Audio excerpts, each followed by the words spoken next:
ce journal de 19h à la une de ce vendredi soir. Le gouvernement congolais montre de nouveau C17. Les maisons construites anarchiquement le long de la rivière Mapenza, non loin de Kitambo Magasin, ont été démolies. Les bars, les boutiques et autres immeubles en cours de construction sont aussi détruits.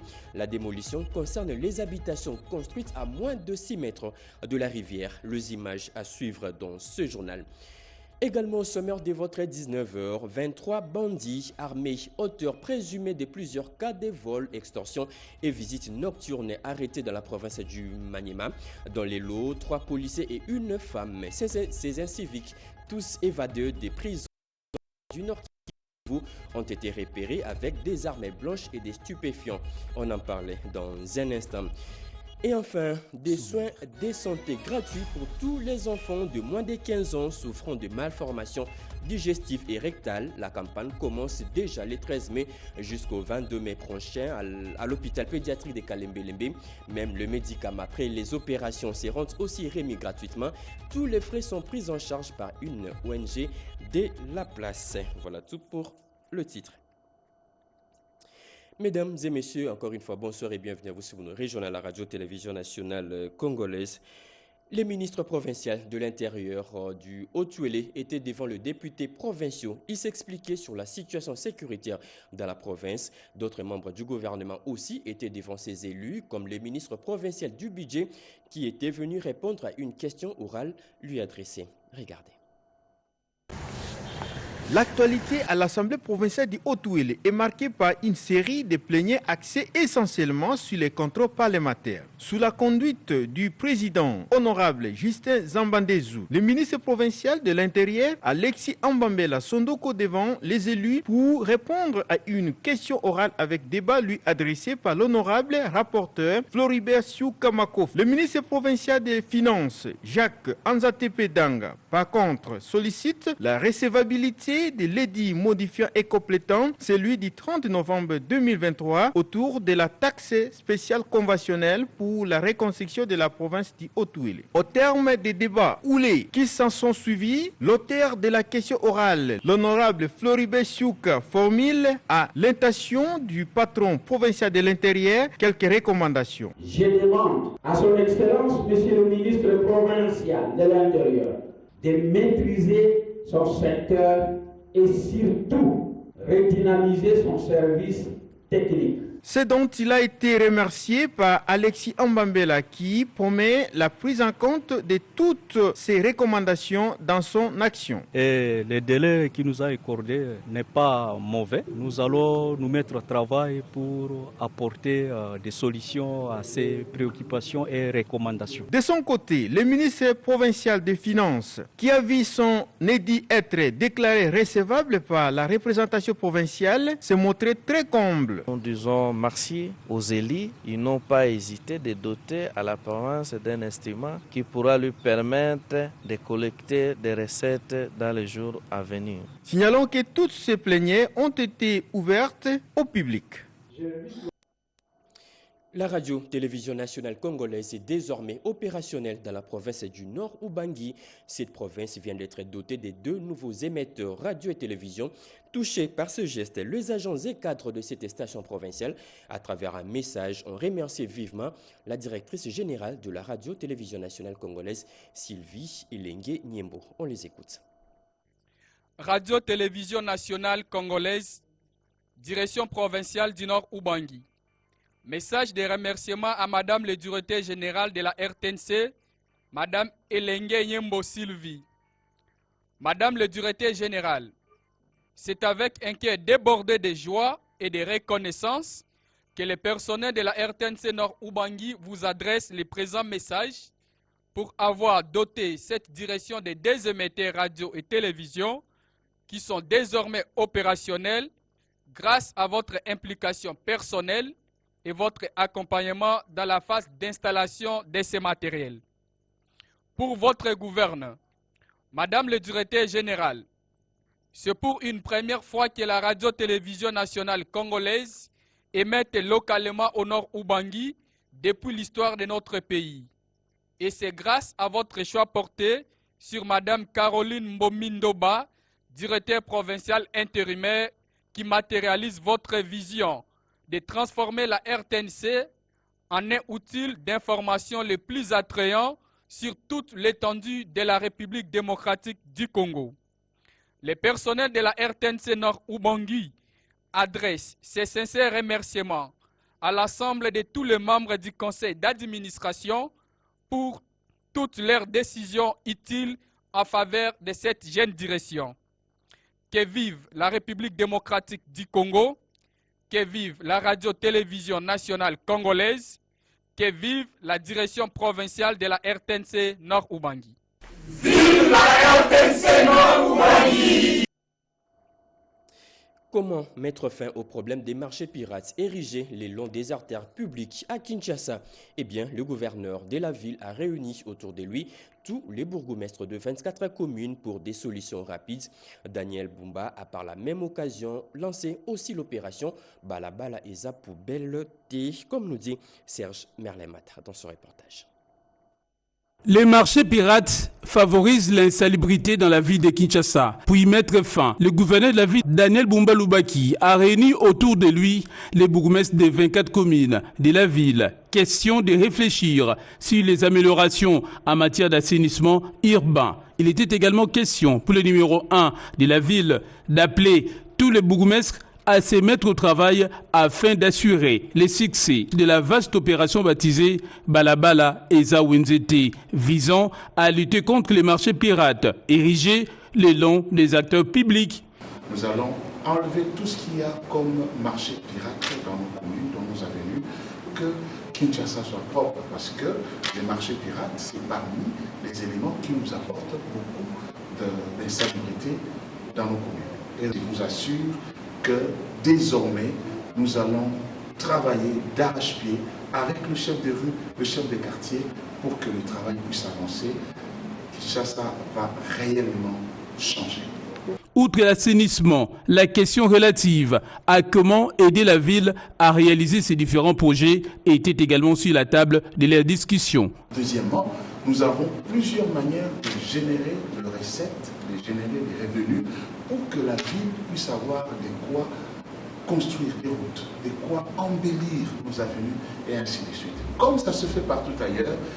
Cette rencontre d'échange était l'occasion pour le gouverneur de la ville de Kinshasa, Daniel Bumba Lubaki, de souligner l'importance d'une coopération étroite entre le gouvernement provincial et les autorités municipales pour réaliser la vision d'une Kinshasa propre, sûre et prospère. Le gouvernement congolais montre de nouveau ses biceps. Toutes les maisons construites anarchiquement le long de la rivière Mapenza, non loin de Kitambo Magasin, ont été démolies. Les bars, les boutiques et autres immeubles encore en construction sont aussi détruits. La démolition concerne les habitations construites à moins de 6 mètres de la rivière et c'est le ministre provincial des infrastructures qui a supervisé l'opération. Gaëtan Magalano nous explique.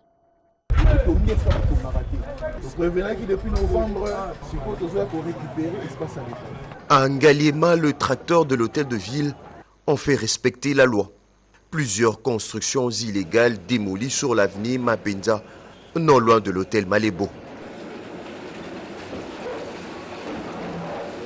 Dès les premières heures de la matinée, le ministre provincial des infrastructures et travaux publics, Alain Chilungu, accompagné de son collègue de l'environnement, ont veillé à l'application stricte des instructions du gouverneur de la ville, Daniel Bumba Lubaki. Pour Alain Chilungu, il est du devoir du gouvernement de prévenir les inondations à Kinshasa en éliminant les constructions anarchiques afin d'assainir la ville. Nous devons nous opposer à accompagner ceux-là qui veulent construire sur des zones non aedificandi, sur des berges des rivières et sur des lits des rivières. Ce que nous faisons présentement, ce n'est pas une démolition méchante, c'est plutôt une récupération de l'emprise publique de l'État. Les Quinois et les Quinoises, nous vous recommandons de ne pas céder à la tentation d'acheter ou de vous approprier des zones qui appartiennent au domaine public de l'État. L'opération de démolition sur l'avenue Mapenza devrait concerner plusieurs dizaines de maisons construites illégalement. Elle s'ajoute aux opérations similaires déjà menées dans la concession de l'Onatra à Kitambo Magasin ainsi que au rond-point Kabambaré dans la commune de Barumbu.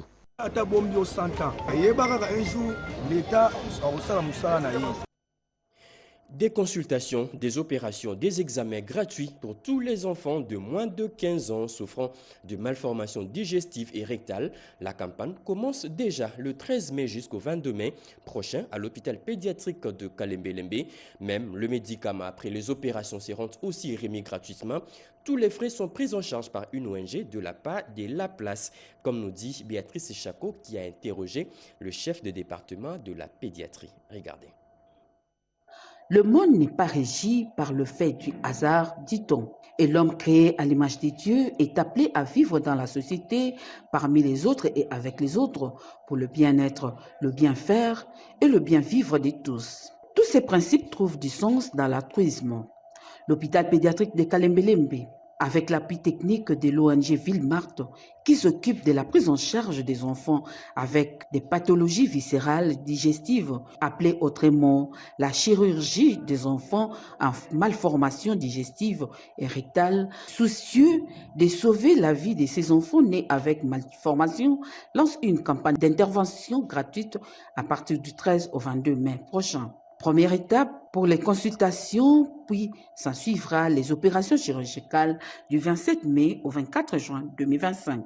Dr Doudou explique le mobile et l'importance de cette action. L'ONG prend en charge tout, à partir de la consultation, les examens pour poser les diagnostics, l'opération et le médicament pendant l'opération et après l'opération.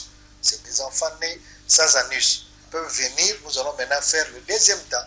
Profiter de cette occasion, pouvons maintenant les opérer, en termes simples, fabriquer l'anus. Cette seconde phase d'intervention chirurgicale gratuite constitue un ouf de soulagement pour les familles sans moyens financiers consistants pour faire face à cette forme de pathologie chez les enfants. Les offensives contre la milice CRP, une milice de Thomas Lubanga alliée au M23, se poursuivent dans la province de l'Ituri. Une opération très applaudie dès demain par la notabilité iturienne qui appelle aussi la population à faire échec au plan de ce rebelle. Regardez. C'est dans les soucis de renforcer l'autorité de l'État en Ituri que les dignitaires d'État, Joël Mandé, tout en condamnant cette attitude belliqueuse de Thomas Lubanga, invite les politiciens et autres couches sociales de l'Ituri à faire bloc. Un souhait qui rencontre la volonté du commandant des opérations et gouvernant militaire de l'Ituri, le lieutenant-général Luboyanka Chamadjoni, qui exécute depuis 4 ans la vision du commandant suprême et chef de l'État, Félix Antoine Tshisekedi Tshilombo. Nous-mêmes les Ituriens, nous avons d'abord demandé l'état de siège. Et le président de la République nous a écoutés, il a ramené l'état de siège. Nous disons que l'état de siège, pour le moment, c'est encore positif. Nous devrons les accompagner, les soutenir dans ces actions. Je pense que ça marche bien. Par ailleurs, il regrette et met en garde M. Thomas Lubanga Dilo, chef du fil de la CRP allié au M23, RDF et sa bande, qui veulent sans succès déstabiliser la province. L'Ituri a créé des problèmes pour lui-même. Moi, j'ai dit c'est coupé même. Lui-même, il se coupe. Hein? Par exemple, le cas de CRP ici, qui attaque Nyamamba à tout moment. C'est concevable. Nous demandons aussi à Thomas Lubanga, qui est là-bas. Il a toujours été là comme le major des groupes armés. Mais qu'est-ce qu'il a déjà amélioré dans cette ville? Il a été là. Il est licencié, il a étudié, mais qu'est-ce qu'il fait? Nous demandons à lui aussi de ne pas recruter nos enfants. Il invite en même temps la jeunesse à la prise de conscience et à barrer la route aux assoiffés du sang, à l'instar de Thomas Lubanga. À la jeunesse de Djouk, vous ne devrez pas être toujours manipulés. C'est depuis longtemps que vous êtes manipulés et que nos vieux même sont manipulés. Nous, la jeunesse actuelle, nous ne devrons pas être manipulés, nous devrons voir plus loin.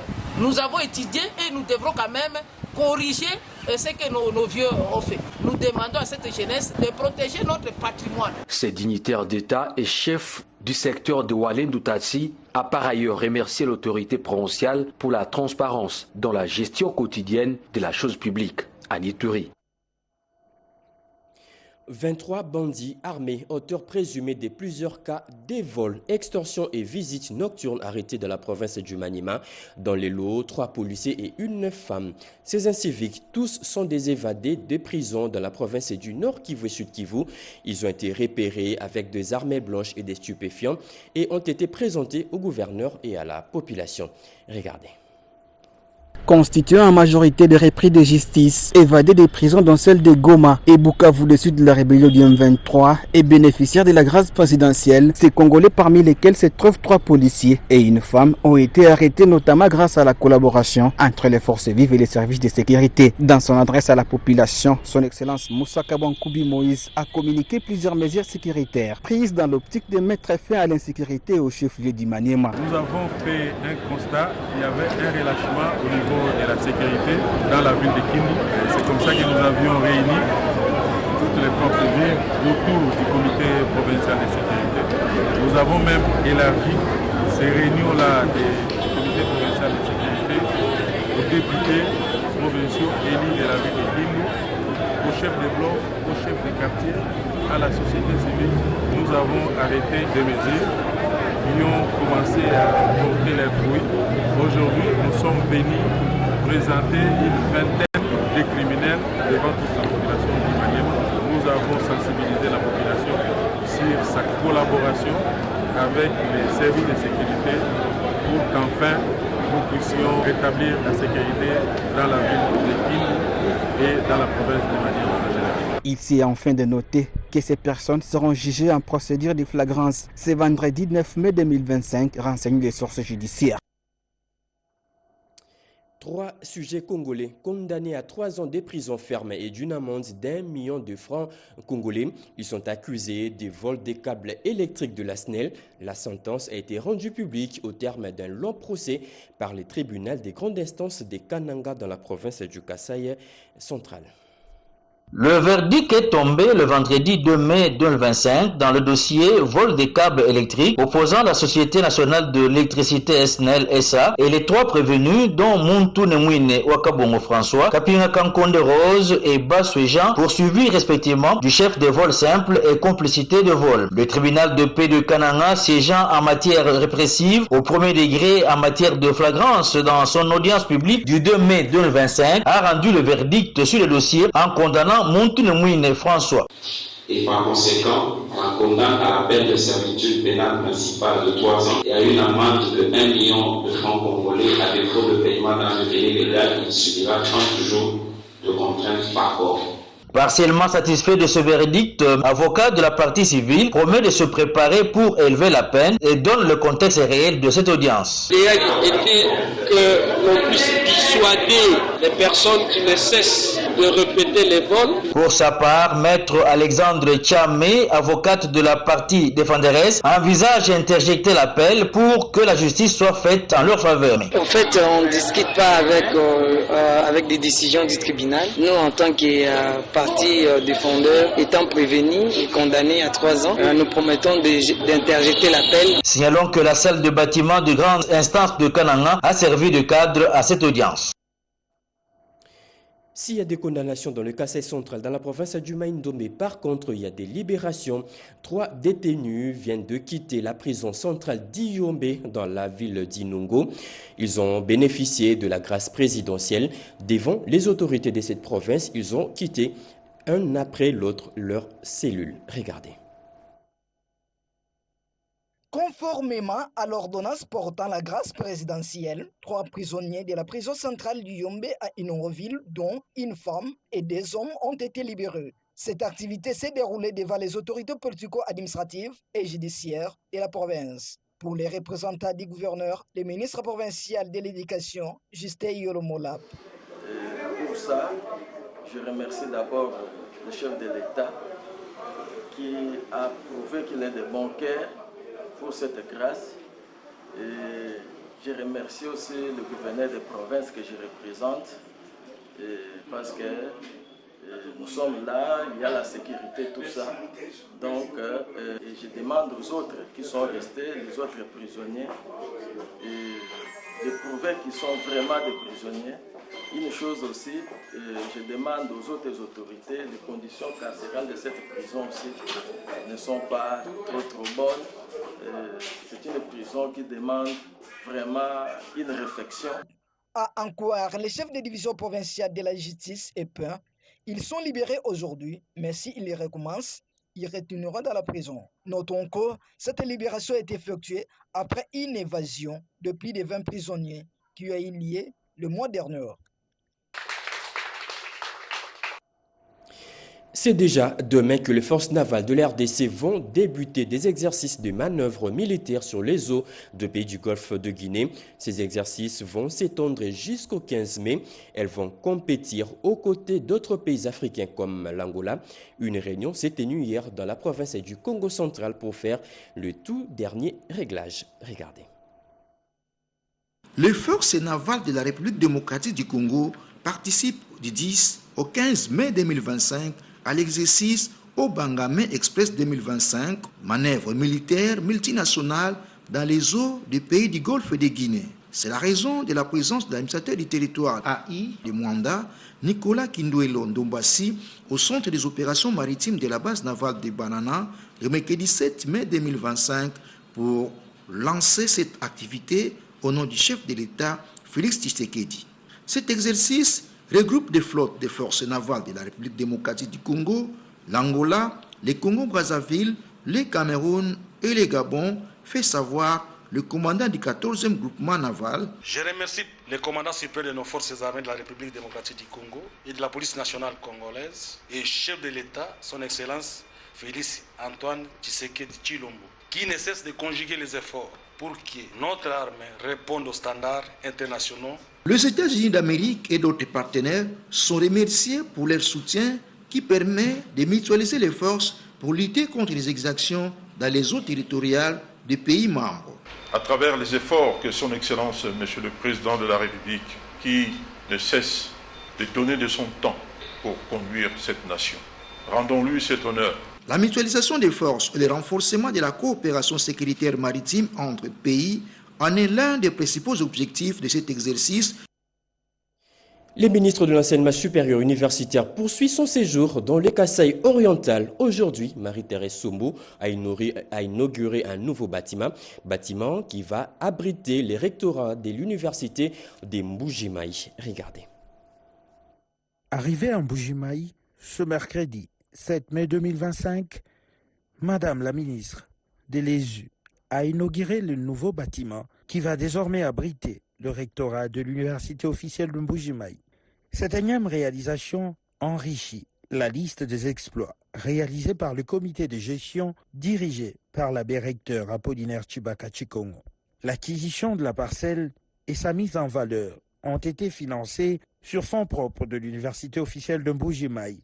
Cette réalisation va permettre à l'université publique du Kasaï oriental d'épargner des milliers de dollars américains, autrefois alloués au loyer de l'administration. Après la coupure du ruban symbolique, le ministre et patron de l'enseignement supérieur et universitaire au Congo, aux côtés du recteur de l'université officielle, Abbé Tshibaka, et les autres personnalités venues pour la circonstance, ont visité les différents locaux avant de se rendre sur les campus, palper du doigt les travaux de construction et modernisation de ce temple du savoir, dont l'inauguration est trop proche.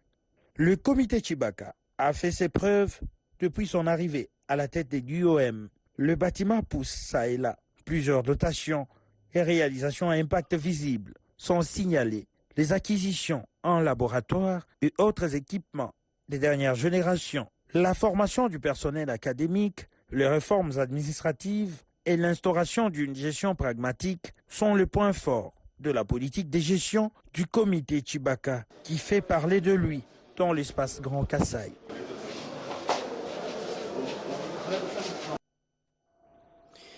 Les travaux de modernisation de la route nationale numéro 1 se poursuivent beaucoup plus dans la province du Kwango.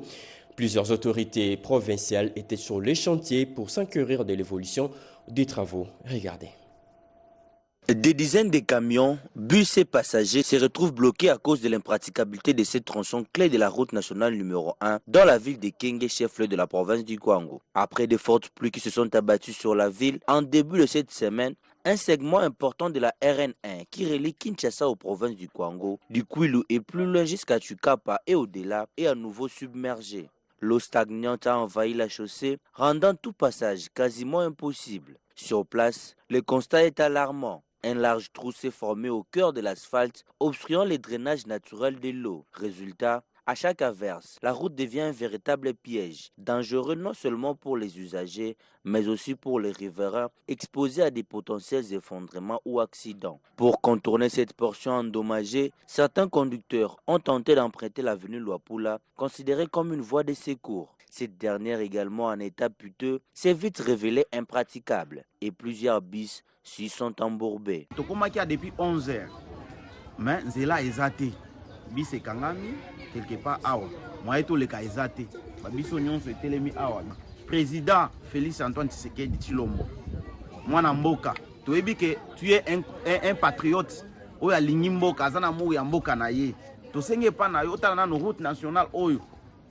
RN numéro 1, ezo mema Kamosh, ezo mema Kabeya, ezo mema na Chikapa, ezo mema na Kananga, et Katani, awa tozo na province ya Kwango, chef lié. Face à cette urgence, l'office de route a déployé une motopompe dans une tentative d'évacuer de l'eau stagnante. Mais cette mesure, jugée insuffisante par les habitants, ne constitue qu'une solution provisoire à un problème qui dure.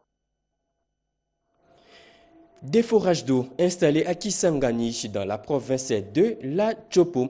La population a beaucoup plus accueilli ces installations. Regardez.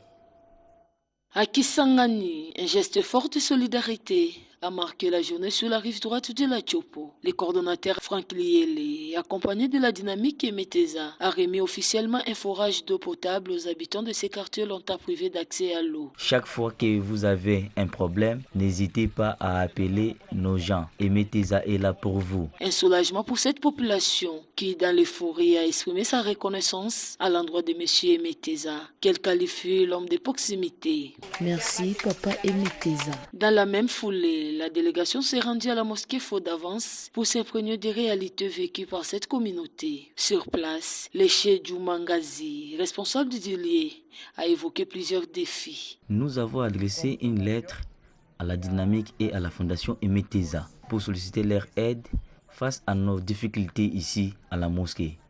Nous avons besoin en urgence de sonorisation, des ventilateurs, d'un groupe électrogène et surtout des toilettes pour faciliter l'accès aux fidèles. Nous espérons que notre appel sera attendu. Très attentif à ces doléances, Franck Liele a rassuré que la fondation Emeteza interviendrait rapidement. Une prière de bénédiction a été faite par les fidèles pour l'homme, des biens qu'ils considèrent comme un espoir pour les oubliés. Entre action sociale et écoute communautaire, la fondation Emeteza continue de marquer les esprits à Kisangani. Un engagement qui ne faiblit pas. La tempête est passée et le calme règne désormais au sein de la communauté presbytérienne de Kinshasa. Les fidèles de cette communauté au cours d'une assemblée générale ont décidé de fumer les calumets de la paix. Ensemble, tous, ils ont aussi lancé un appel à l'unité et à l'amour à ces fidèles. Regardez. La communauté presbytérienne de Kinshasa, CPK, est une et restera indivisible jusqu'au retour de Christ. Cette affirmation vient éclairer la lanterne de ses membres autour de cette fausse information circulée récemment sur des réseaux sociaux déclarant la tenue de l'Assemblée générale de cette communauté pour le samedi 10 mai 2025. Nous tenons à informer tous nos fidèles que la CPK ne prendra pas part à cette réunion dont il ne connaît ni les tenants ni les aboutissants. La CPK a déjà tenu son assemblée générale en bonne et due forme.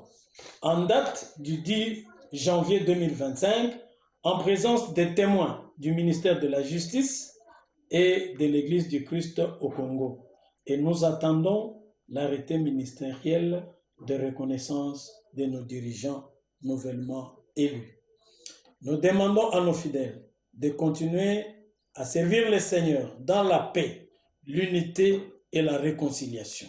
Nous rappelons à tous que le programme de l'installation du comité exécutif presbytérien est maintenu comme déjà annoncé. Sauf changement de dernière minute, l'installation du nouveau comité de la communauté presbytérienne de Kinshasa est prévue pour le 31 mai 2025 à Kinshasa. L'intelligence artificielle, une menace permanente pour le journalisme. Elle manipule de manière réaliste les sons, les images et les voix avec risque de désinformation.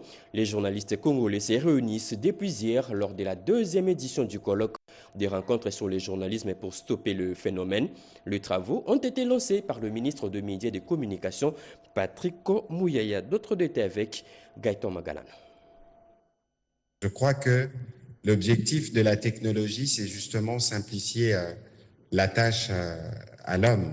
C'est une prise de parole à la fois lucide, encourageante et résolument tournée vers l'avenir. Le ministre de la Communication et Médias livre à l'assistance une réflexion sur la transformation du journalisme face aux défis de l'intelligence artificielle. L'homme du changement de narratif a encouragé l'organisateur et ses partenaires pour la tenue de ces colloques qui tient à apporter de réponses concrètes sur le danger que court le journalisme avec la montée et l'utilisation en puissance de l'intelligence artificielle. L'intelligence artificielle, et comme d'ailleurs tout ce qui s'offre à nous, doit être utilisé pour la défense de la cause nationale. Et justement, dans cet ordre, nous, dans le cadre du front médiatique, nous avons vu ce que c'est les dégâts de l'intelligence artificielle lorsqu'il est utilisé dans les objectifs malveillants. Parce qu'on est toujours en mesure, de par l'intelligence humaine combinée à l'intelligence artificielle, de produire des modèles différents qui sont centrés sur la vérité. Et c'est dans cette dynamique de vérité que dans le cadre du narratif qui a accompagné ou qui nous accompagne dans cette guerre, nous avons fait d'énormes progrès parce que nous avons voulu non pas être impressionnés par la capacité des ennemis à recourir aux logiciels malveillants, mais par notre capacité à tous à nous assurer que partout et à tout moment, nous sommes capables de dire la vérité telle qu'elle est. Bien avant le porte-parole du gouvernement, le directeur général de l'INA a salué le choix de son institution d'enseignement supérieur par le laboratoire en sciences de l'information et de la communication pour la tenue de la deuxième édition. Dans son argumentaire, le président de ces laboratoires a martelé que ces colloques soient une fête du savoir, mais une fête exigeante. Jeunesse, innovation et gouvernance, c'est le thème d'une conférence qui s'est ouverte cet avant-midi à Kinshasa. C'est une initiative de l'association Synergie des jeunes africains. Le go a été donné par le directeur de cabinet adjoint du chef de l'État, Nicole Tumba Bwacha. Regardez. Jeunesse, innovation et gouvernance, construire des institutions résilientes pour un avenir durable, c'est le thème principal de la conférence dont Madame le directeur de cabinet adjoint du chef de l'État en charge des questions politiques, juridiques et diplomatiques, professeur docteur en droit Nicole Tumba Bwacha, a été conviée à procéder à l'ouverture des assises ce vendredi 9 mai par l'association Synergie des jeunes africains pour la consolidation de la paix et la sécurité. Pilier de l'action du chef de l'État, Félix-Antoine Tshisekedi Tshilombo, la jeunesse devrait être considérée non comme un cible, mais comme un acteur central du changement. Il faudra intégrer l'énergie et les savoirs de cette jeunesse dans le milieu même de nos institutions, a dit Madame la professeure Tumba Bwacha. Il faut souligner que co-construire veut dire qu'il faut reconnaître la jeunesse non seulement comme un public cible, mais comme un acteur central de changement. C'est intégrer l'énergie et les savoirs de cette jeunesse dans le milieu même de nos institutions. Et ça tombe bien, car ce postulat constitue le premier pilier des 6 engagements du président de la République, chef de l'État. Pourtant, trop souvent, les institutions peinent à intégrer cette énergie, à l'écouter ou à s'en nourrir. Or, la résilience institutionnelle ne peut se décréter, elle se construit. La conférence a rassemblé notamment les jeunes leaders, des chercheurs, des représentants institutionnels autour d'un dialogue intergénérationnel sur la gouvernance inclusive, les innovations citoyennes et les rôles de la jeunesse dans la consolidation de la paix et des institutions durables, tout en souhaitant des fructueux échanges, des discussions fécondes et des idées pulvérisantes. Madame le directeur de cabinet adjoint du chef de l'État a invité les conférenciers à dépasser les constats pour imaginer des passerelles, des outils et des pratiques nouvelles. C'est fini pour ce journal dès 19h. Mesdames et messieurs, ce journal a été coordonné par Mireille Ndeke, réalisé par Patrick Bapuila, Ramadan Poki.